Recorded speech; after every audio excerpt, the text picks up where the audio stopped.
And finally, gua punya konten yang ngebongkar sulap. Banyak yang nanya sama gua, Dok, apakah skrip itu penting? Menurut gua, fungsi skrip di dalam Magic itu ada 4. Yang pertama namanya mind mapping. Yang kedua, fungsi skrip adalah teamwork.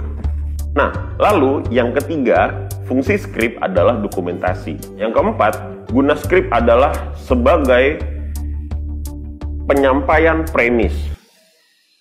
Apa itu premis? Premis sebenarnya bukan...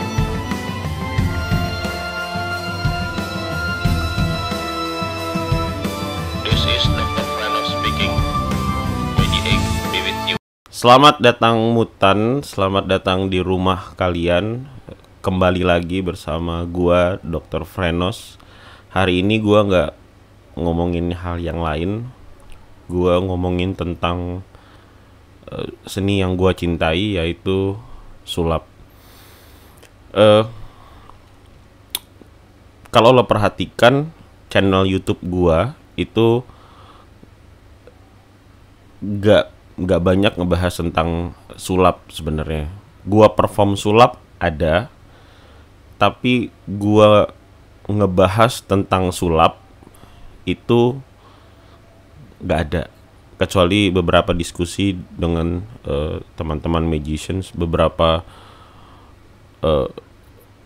bulan yang lalu, tahun lalu via Zoom awal-awal pandemi. Tapi gua nggak punya konten tentang sulap yang ngebahas tentang sulap itu apa. So di sini gua mau bikin konten yang tujuannya adalah ngebongkar sulap. Kenapa namanya gua bilang bongkar sulap? Karena gua pengen ngasih tahu buat teman-teman yang mungkin baru belajar sulap atau baru berkenalan dengan sulap. Gua pengen ngasih tahu bahwa Harry Houdini, kalau gue nggak salah yang ngomong Harry Houdini itu pernah ngomong bahwa I'm not doing a trick, but I do magic. Gue nggak ngelakuin trik, tapi gue ngelakuin keajaiban. So kalau lo ngelihat perbedaan antara awam dan magicians dan pesulap, itu ada perbedaan sudut pandang tentang bongkar sulap menurut gua. Lo boleh tanya sama semua pesulap manapun, semua pesulap. Lo boleh tanya sama semua pesulap manapun di Indonesia, mau di luar negeri juga boleh. Siapa? Deddy Corbuzier, Demian Aditya, Ringky Fashroy, atau pesulap merah. Lo boleh tanya sama mereka. Mungkin mereka influencer lo. Lo boleh tanya sama mereka bahwa gue yakin seyakin-yakinnya bahwa mereka setuju kalau keajaiban atau magic itu tidak hanya bisa didapati dengan lo bisa ngelakuin trik. Ketika lo bisa satu trik dan lo bisa ngelakuinnya dan lo pamer di sosmed, it's okay. Tapi itu bukan cara satu-satunya untuk menghasilkan keajaiban. Menghasilkan keajaiban atau melakukan magic atau performing magic itu melibatkan banyak ilmu. Salah satu ilmu di dalamnya adalah metode trik. Jadi trik itu adalah salah satu dari banyak ilmu yang ada untuk melakukan magic. Lo harus belajar gimana cara bikin rutin, lo harus belajar gimana cara bikin skrip, lo harus belajar gimana cara bikin tempo, lo harus belajar musik, lo harus belajar nari dikit-dikit. lo harus belajar sejarah sulap, karena itu mempengaruhi soul lo di atas panggung, penjiwaan lo di atas panggung. Lo harus belajar tentang mindset, pola pikir. Dan salah satunya adalah lo harus belajar tentang metode. Apa yang gue sebutkan tadi, itu porsinya sama. Awam ngelihat perform magic, itu akan ngelihat kok bisa ya. Dia cuman melihat satu point of view, yaitu gimana cara dia ngelakuinnya, which is itu adalah trik.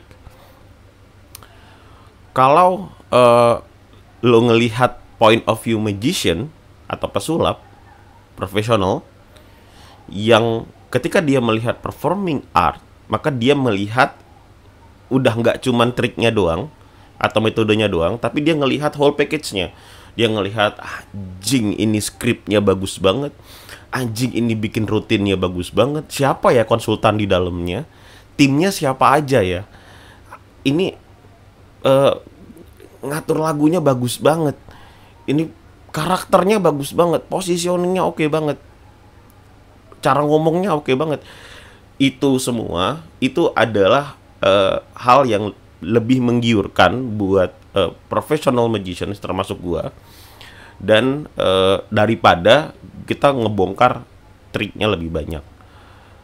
Ini porsinya sama dengan lo mempelajari trik menurut gua. Jadi kalau gua share ini sedangkan permasalahannya adalah trik ini kan sifatnya rahasia, supaya bisa menimbulkan efek surprising. Jadi sifatnya rahasia, sedangkan ini kan nggak rahasia. Jadi ini boleh gua share dong, yang ini nggak boleh dong. So, kenapa namanya bongkar sulap? Karena di program bongkar sulap ini gua akan lebih banyak men-share tentang hal ini, hal-hal yang tidak seksi di mata awam. Tapi gua berharap bahwa buat lo yang mau belajar sulap, atau buat lo yang pengen belajar sulap lebih dalam, buat lo yang bercita-cita menjadi pesulap,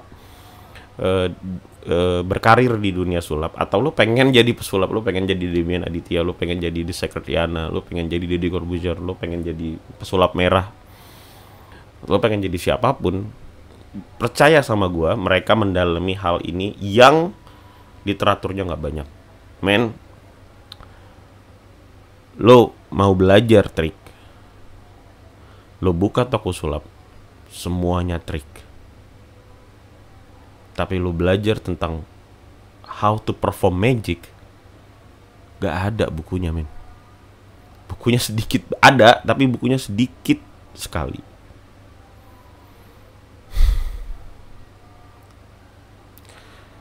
Ini adalah bagian edukasi gua terhadap magic yang sebenarnya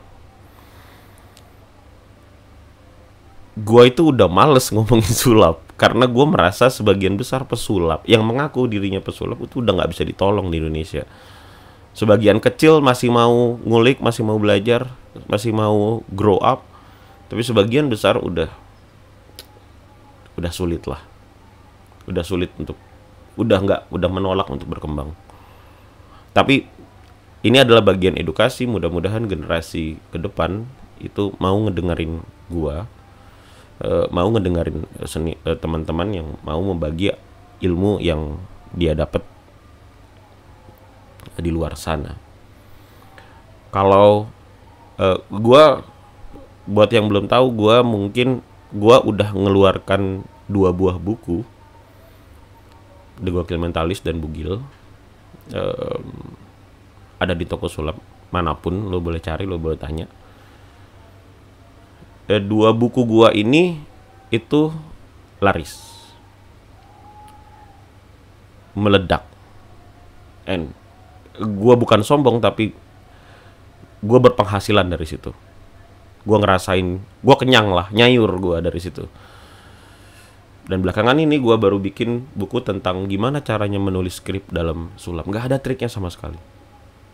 Tapi di situ gua ngebedah skripnya Deddy Corbuzier yang gua tulis sama Deddy Corbuzier berdua.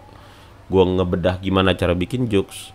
Gue ngebedah dari A sampai dengan Z gimana cara bikin skrip dari pengalaman gue mengkonsultani Deddy Corbuzier, The Secret Rihanna, Bo Vernon, Ogi Artemus. Gue share di situ, gue tumpahkan di situ. Yang beli berbanding terbalik. Ada yang beli tapi nggak banyak dibandingkan dengan orang ngebeli trik, buku trik gua. So dari situ gua mengambil kesimpulan bahwa ternyata magicians, pesulap di Indonesia itu nggak banyak. Meanwhile pesulap yang mau grow up nggak banyak.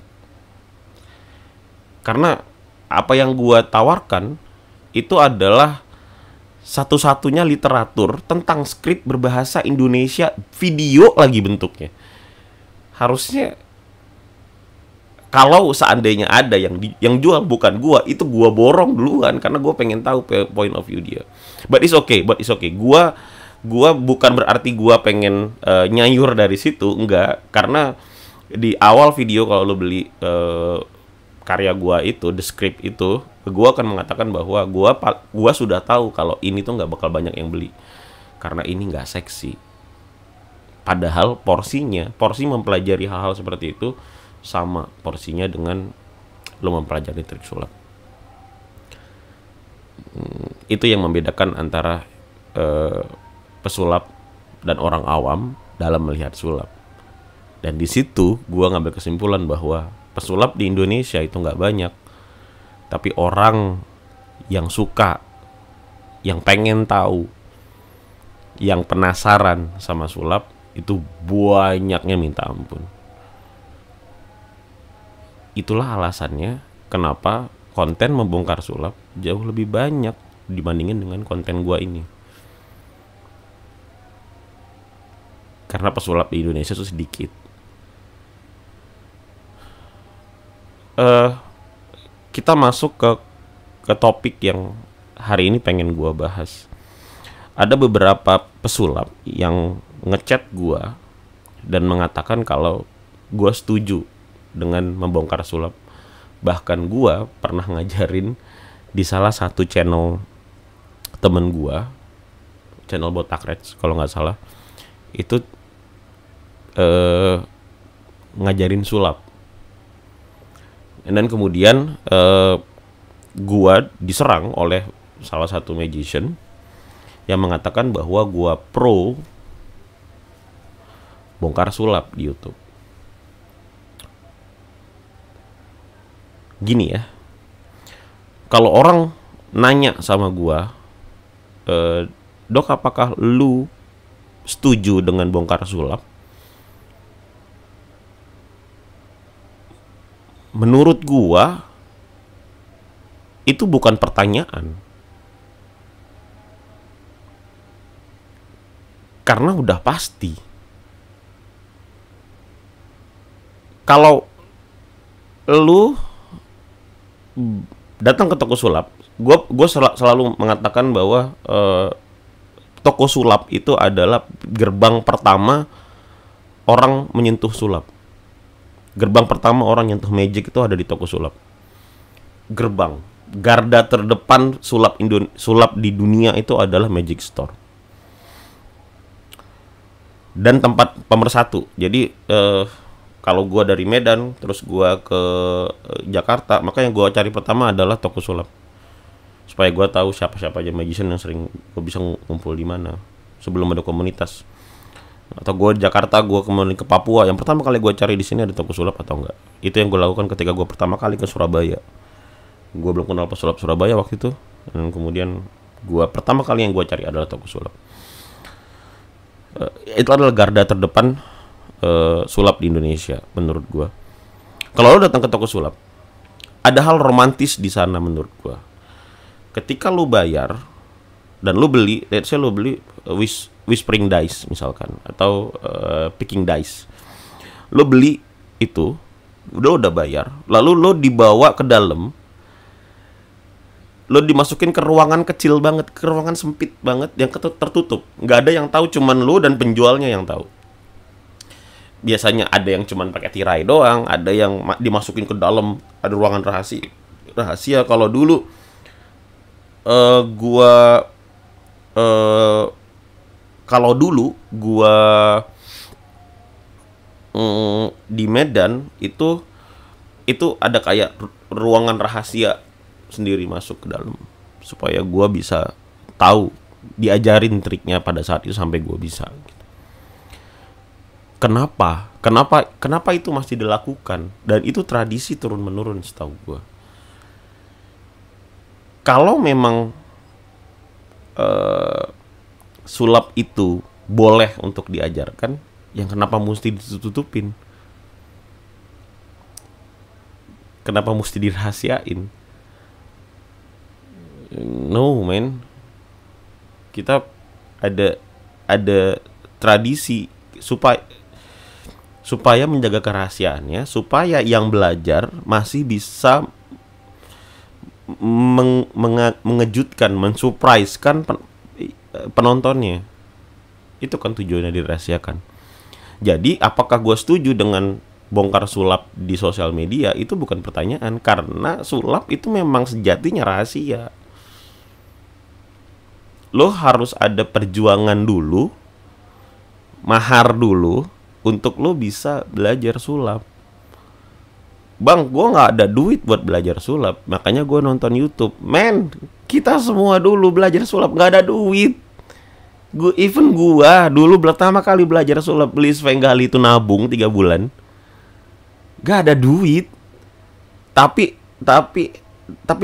effort yang gue lakukan pada saat itu change my world. Itu merubah dunia gue, merubah gue sampai saat ini gitu. Dan gue yakin pesulap-pesulap zaman dulu yang jadi juga seperti itu, gue yakin. Tapi zamannya udah berubah bang, bukan berarti prinsipnya berubah. Zaman boleh berubah, prinsipnya nggak boleh berubah dong. Menurut gue, ini adalah opini gue, in my humble opinion. Kenapa gue waktu itu ngajarin trik di channelnya Botak pada waktu itu? Karena pertama gak ada keuntungannya buat gue.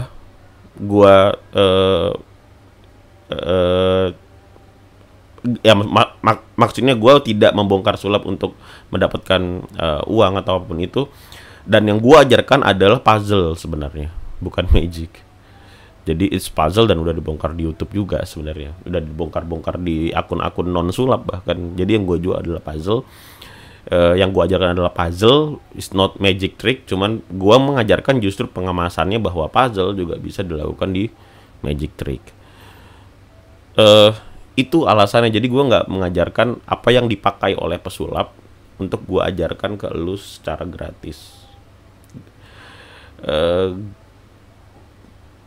Gratis itu penyakit buat gue, karena gratislah yang membuat suatu seni itu hancur menurut gue. Gak ada seni yang membagikan ilmunya for free, man. Kalau lo pengen dipening, menurut gue. Kalau lo pengen memperdalam, kalau cuma introduce, ya banyak, bagaimana cara belajar gitar, belajar melukis dan lain sebagainya. Cuman kalau pengen lebih menjadi pesulap, ya jangan. Yang gua khawatirkan adalah overlapping. Oke lah, mungkin senior-senior yang belajar sulap, ngajarin trik sulap, tahu takarannya. Yang gua khawatirin adalah ketika dia ngeliat, waduh, ini magician si A membongkar sulap, viewernya oke nih, diundang di mana-mana nih.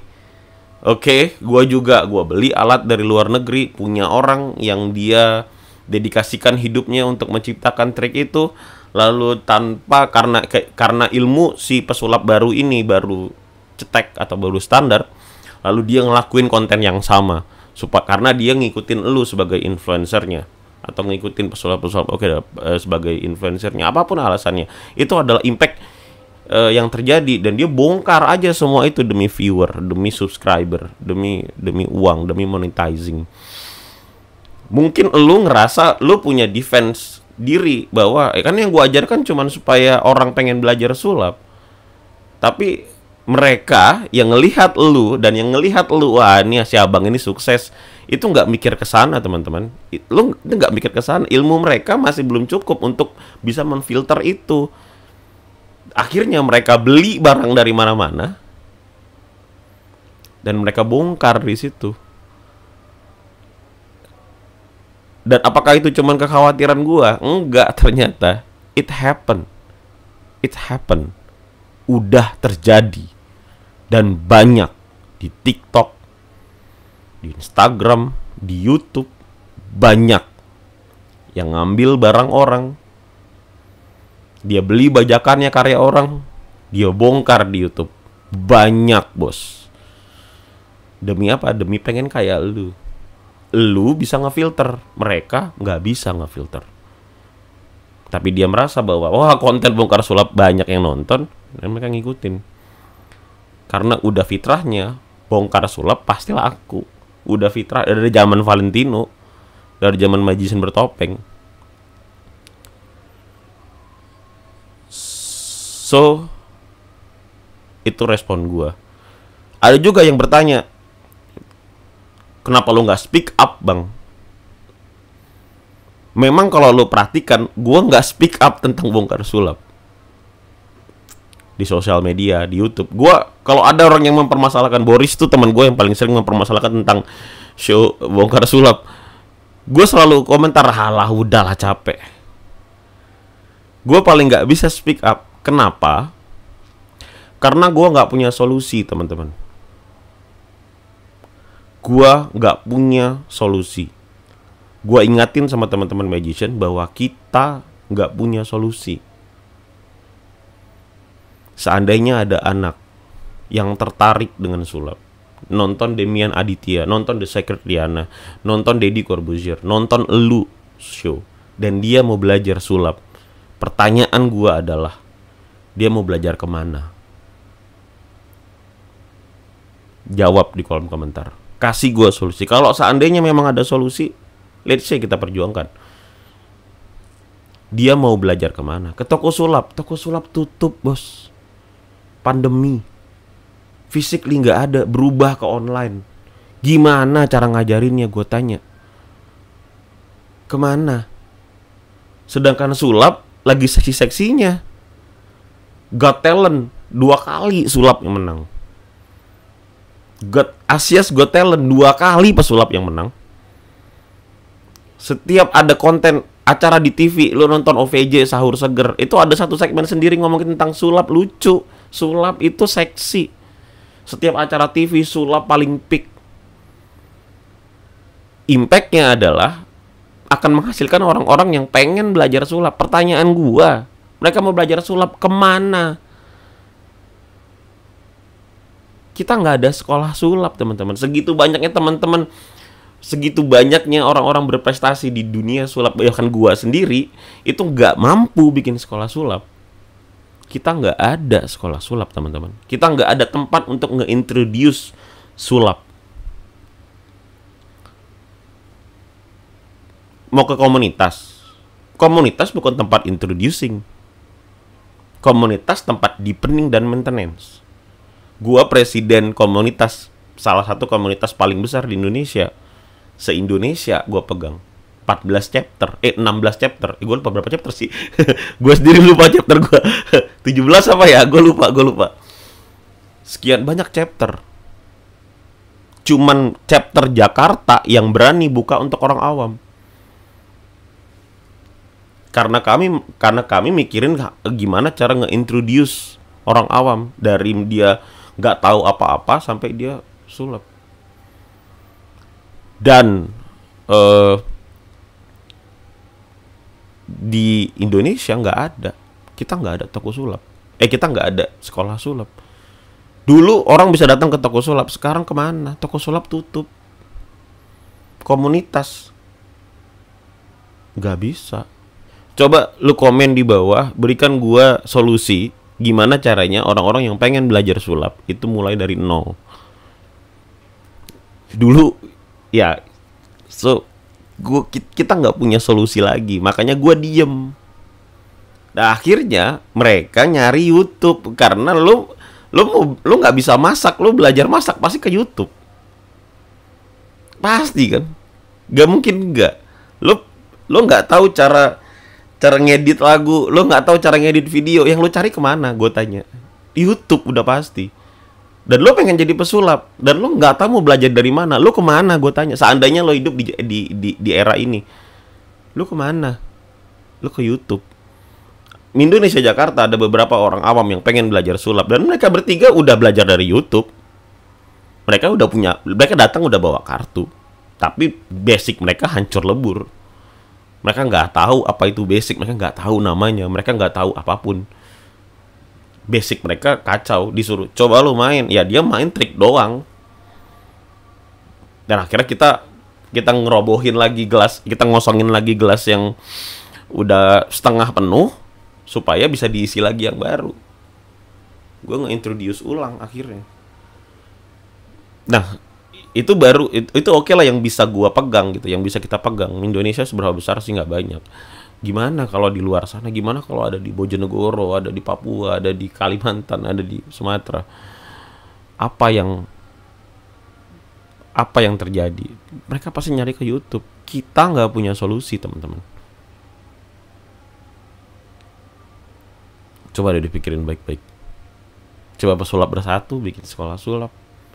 Di luar negeri banyak, sehingga terjadi gap antara orang yang belajar dari YouTube dengan orang yang belajar dari sekolah sulap. Lulusan sekolah sulap itu mereka punya perbedaan yang jauh di atas, punya perbedaan yang signifikan.